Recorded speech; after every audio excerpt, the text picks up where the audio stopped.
嗨，我是 Stella。前面制作了一系列诈骗相关和转职创业分享的影片，那有没有创业被诈骗但是很励志的转职翻转人生的故事呢？有的，就是今天的访问，真的是结合了前面几部影片的要素诶。那在访问开始之前，要先谢谢本集的赞助，来自粉丝的阿亮，也要谢谢阿亮，平时看完影片都会很认真的给建议，感谢感谢。大家有任何建议也可以告诉我，也别忘了订阅加小铃铛。那我们就开始咯。都说人生如戏，戏如人生。今天我们就邀请到一位，就是人生就像8点档一样的阿健。嗨，大家好，我是阿健，我今年27岁，水瓶座。为什么要告诉大家你的星座？应该是要告诉大家现在是做什么职业的。现在是一个健身教练。在哪里当健身教练？我在台南啊。台南据说是吃的很多的地方，那应该很多人都需要健身吧？好像也还好。那我想问一下你从以前到现在都是做健身教练吗？还是你有经过转职呢？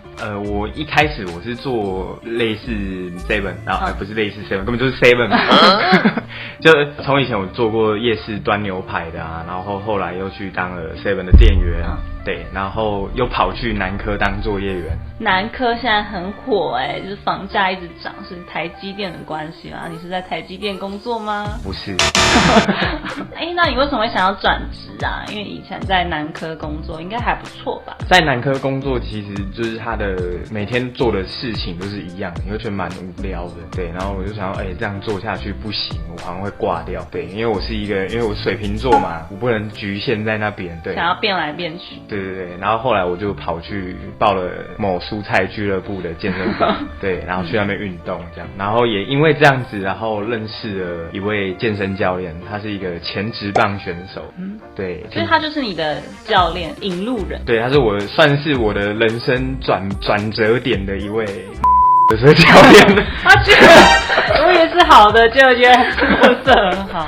对啊，因为其实我会变成健身教练，主要是因为他那个时候我们在上课的时候啊，他就跟我说他想要开一间健身房。我说你想开健身房啊？你有准备好要去哪里做这个工作吗？他就说他已经找好地点了这样子，然后他现在在找合伙人，然后他就顺势问我说你问我说你要不要投资？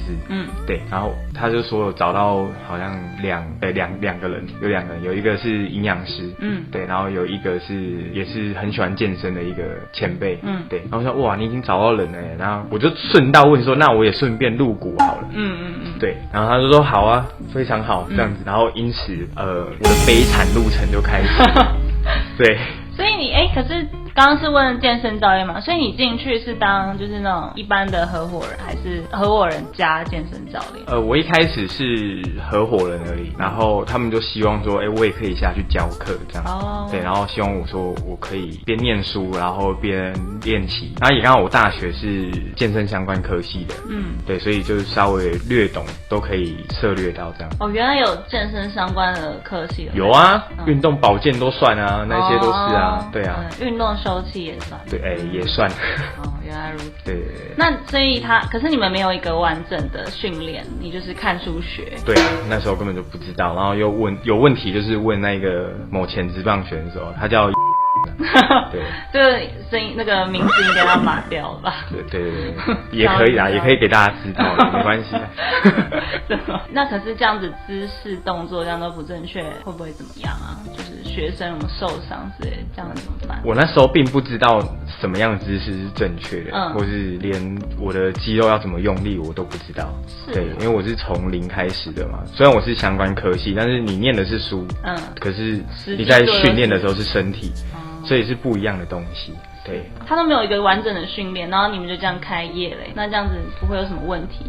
因为他就说他可以教我们，对，然后他是主要的嘛，对，然后我们就是投资给他在那个工作室，他在教课，然后他也希望说我们可以自己下去教，我们就不用请员工了，省钱。对啊，那时候我才大学生，我哪来了那么多钱，所以我当然是就是跟亲朋好友借啊。总共凑一凑30-40万这样投资给他。对，然后当时我太笨了，因为没有所谓的白纸黑字，没有签合约。对啊，然后因为我想说那个营养师跟另外一个前辈好像他们2个也是没有签的，然后我们3个就在那边聊天这样，然后我就心里想说应该没事吧，而且他又是职棒选手，对，然后感觉是遇到贵人了这样子。然后就投资给他。哦，你觉得他应该会为了他自己的声誉着想，他应该不会做一些违法的事情。对啊，也因为他是职棒选手，所以我才觉得，这个好像有搞头就可以运用他的声誉啊，然后可以影响到他的客户来源就会比较多。那结果实际上呢？就实际上我们一开始开的时候其实蛮不顺利，然后他教我的东西跟我后来学到的完全是不相同的，是错的。对，他教我的观念是错的，他完全都是依照他自己的观念，是没有任何科学证实的，他就教给我这样子，然后后来我学一学，靠腰他教我的全部都是错的，然后怪怪的，我还这样子教给了我当时的学生，对我当时的学生啊，那时候在为什么我可以收到学生，是因为当时我们的收费1对1听好了1对1 800块，太扯了啊！这我在外面的一半对。通常我们大家都知道，那个俱乐部不管是外面的健身工作室，他们一堂收费定价都是1200到1600之间。对，你看我收到800块，所以便宜是没有好的。对，我在把你当实验。所以那时候大家来的通常也都是学生嘛，就是一些比较预算没有那么够的，也没有到预算不够，他看到800块就哇塞，好便宜然后就买超多的这样子，然后结果殊不知我也是刚起步，我甚至也没有上过正式的课程。我这样会不会被告？不晓得，也不会啊，反正他你情我愿，是不是？对，过去，对啊，都已经过去了。也因为这样子，然后我就觉得，这样不行，然后我就跑去上证照课程。你自己去学的？对，然后我跟一位前辈，我们2个都是没有任何健身执照，然后我们2个就跑去台北，然后上了一个IHFI 的一个协会的私人教练。然后我们就这样子考取到了第1张证照。就是你们自己去做的，也不是他叫你们多磨练。对。那最后怎么样了？我们后来其实开始营运的时候，我们才发现奇怪，为什么他开给我们的价格，就是所有的耗材啊、器材，然后配备，光冷气那一些，全部算起来的钱怎么不太对？因为照理说我们付出的那些钱可以买到更多的东西。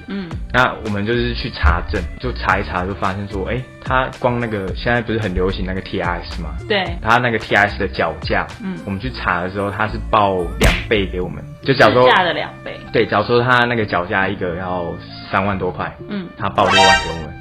是哦，对，全部都是报 double 的，然后我们也不知道钱跑去哪里，但确实我们是有器材，但是也不知道为什么东西就很少，对，他后来又跟我们要冷气的装潢钱，然后我们想，奇怪，我们那30-40万不是已经包含在里面，而且我们又那么小间，又不需要那么多的，又不需要什么中央空调，然后他就说可能要几十万这样，我就越想越不对，然后我就跟营养师，然后还有那当时的一个前辈，然后我们就是说，我觉得这样不对，好像钱不知道跑去哪了，对，然后我们3个就开始，该不会被骗了吧？有一天我们在教课教一半，突然间有人来讨债，太扯了，有人来讨债，我就吓死，然后我跟当时的学生就愣在那边，而且他们是拿着球棍要来砸玻璃这样，我就出去说，大哥发生什么事情？然后说那看不起品，然后什么东西赌债哦？对，他是签赌，他当时是因为签赌而离开球团的。是啊。对，后来我们去查才知道，真的是当时就是年轻是笨蛋，然后那2个前辈也是笨蛋。大家都信任他，没有去查什么网络新闻，什么都没有。对，什么都没有，连评价都没有这样。对，我们只知道他是职棒选手，对啊，就因为这样子，我们就这样子待了大概半年的时间，哇，不行了，我们钱一直这样赔，一直赔，对，一直赔，然后我们光，因为我们一堂课只有800块，所以实际上我们的学生也没有那么的多，对，然后那个职棒选手也要来不来的，对，那个阳性，他也没有收学生哦。他有收，可是他学生很少，不知道为什么。对，他都要教不教的，然后就是有时候他还晚上我们都已经打烊，他会带他的朋友来那边喝酒。好奇怪啊，钱都不还，然后还是给我喝酒。对，我就想说要离开那边，对，就赶快就撤职，然后钱也要不回来啊。对，我们那时候跟他讲，他也讲不出一个所以然。对，有一次我们碰巧遇到那个我们租那边的房东，对，然后我们就问他说，这边租金是怎么收的？对，也就是他报出来的跟那个职棒选手讲的是不一样，完全不一样。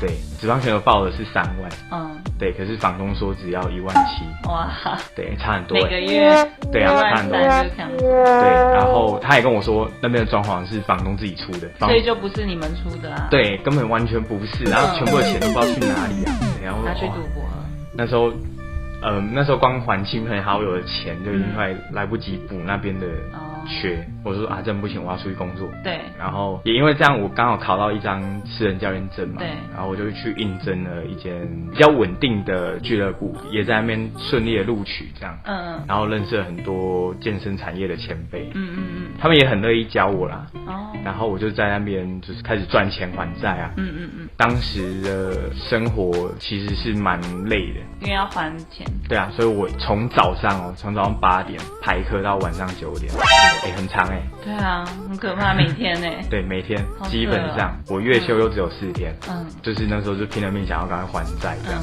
然后要还我妈钱，还我姐钱这样，对，还有一些朋友，对，而且我都不敢让他们知道我发生什么事情，对，因为我是一个蛮爱面子的人，自尊型的，对，就是想要让他们觉得你过得很好，对，不要让他们担心这样子，就因为这样子，我就慢慢的学会很多东西，然后也越来越知道怎么用科学去做健身，对，也认识了很多学生，也到现在我就因为那间俱乐部就收掉了嘛，然后我就跑到我现在的工作室，也认识了很多贵人，现在就蛮顺利的，收入也很稳定，然后也有自己的时间。那你觉得健身教练这个职业啊，有没有什么优缺点？看你好像做得蛮开心，但是那是现在，在以前还债的时候非常的不开心啊，累啊。我想那个时候因为上课时间很长，所以教学品质会越来越差。就是可能早上的学生肯定还有点精神，但到晚上你就一定不行。就是越后面，你根本就是我的眼睛是没有对焦着他的，然后再跟他就是说，来 come on 再一下，再 one more 这样子，然后可是我的眼睛已经不知道跑去哪里，我灵魂掉了。对，就是他的缺点就是如果说你是一位俱乐部教练，他时间一定很长。工作室和俱乐部差在哪？差在你工作室当然是你愿意付出更多的时间，你就赚更多的钱。对，那俱乐部是不允许的，因为俱乐部它有集团嘛，对，它会有高压。假如说我来这样说好了，教练部有教练部的经理，对，经理还有以上的总监，总监以上还有老板，然后他们就是压力这样灌输下来，到经理的身上的时候，他会一次爆发给你，然后你每天就会活在压力之下去上班，对啊，就为了业绩啊。对，但是在工作室就是比较说，你如果想要赚多少钱，你就做多少程度这样子，对，可以自己去调配。你可以自己调配啊，就是基本上不要做太惨。所以就是如果你做太惨的话，你也没有课可以教。对，你懂吗？就是我学生可能只有几个，个位数，那我业绩一定很惨。对，等下你的课、你的薪水收入来源也很少。就是差在这。对啊，那就是业绩压力不会那么重，是差在这。如果说你是俱乐部，业绩压力一定很重。对。可是你转行到工作室的时候，就会比较弹性一点点。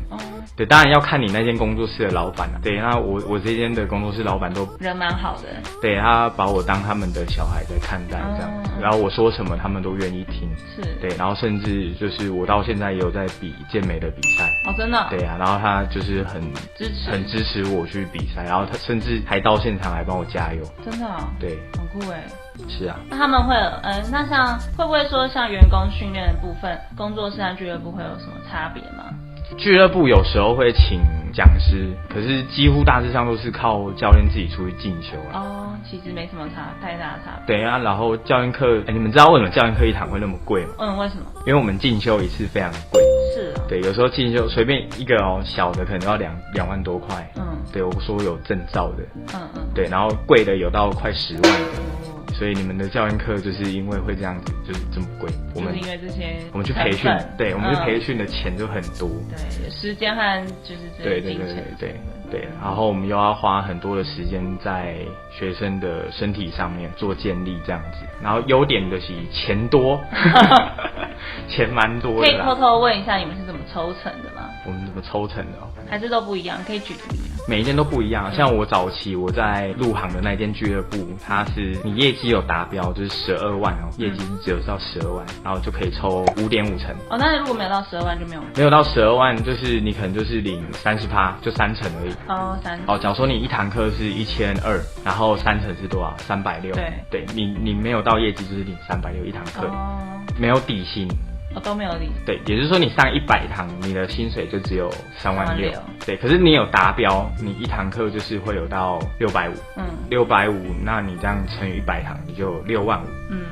对，就这样。所以大家都会想要达标啊，所以才抽比较多。对，但是达标对一个健身教练来说，其实算困难吗？不会耶，真的哦。你如果好好做的话，其实蛮顺利的。这个是说我一次，就像我不是说一次可能会买个10堂，这样就都算你。对你还是他上了几堂才？你买的就是算我的。买的。对，当时是这样子。那工作室有什么差别吗？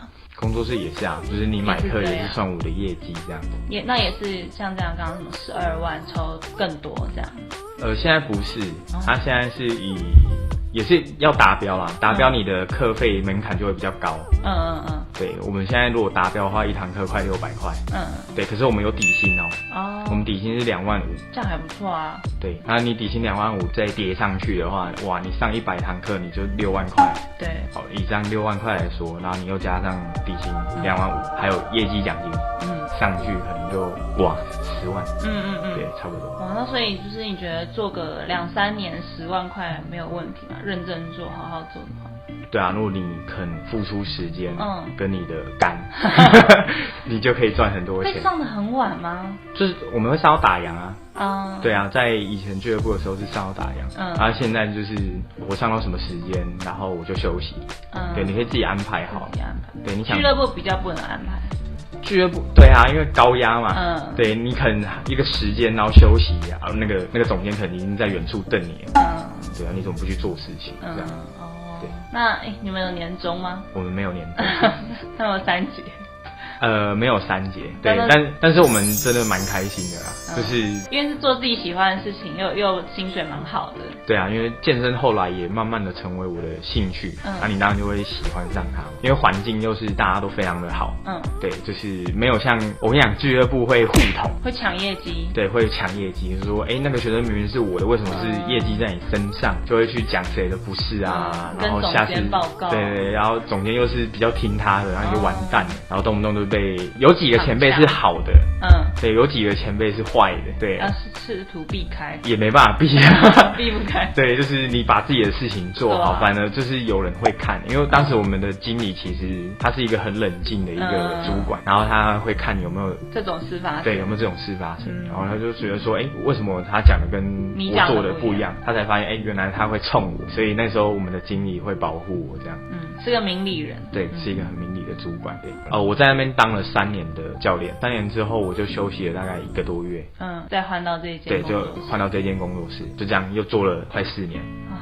不错所以总共做了，真正开始做是做7年。对，7年。前面那个闹事的就不算，前面闹事的半年都不算了。对，也因为认识那个王八蛋，所以我才有机会变成一个健身教练这样。对，但是过程中真的蛮辛苦的。对，然后除了还债啊，对，然后就是你要提升你自己的生活品质。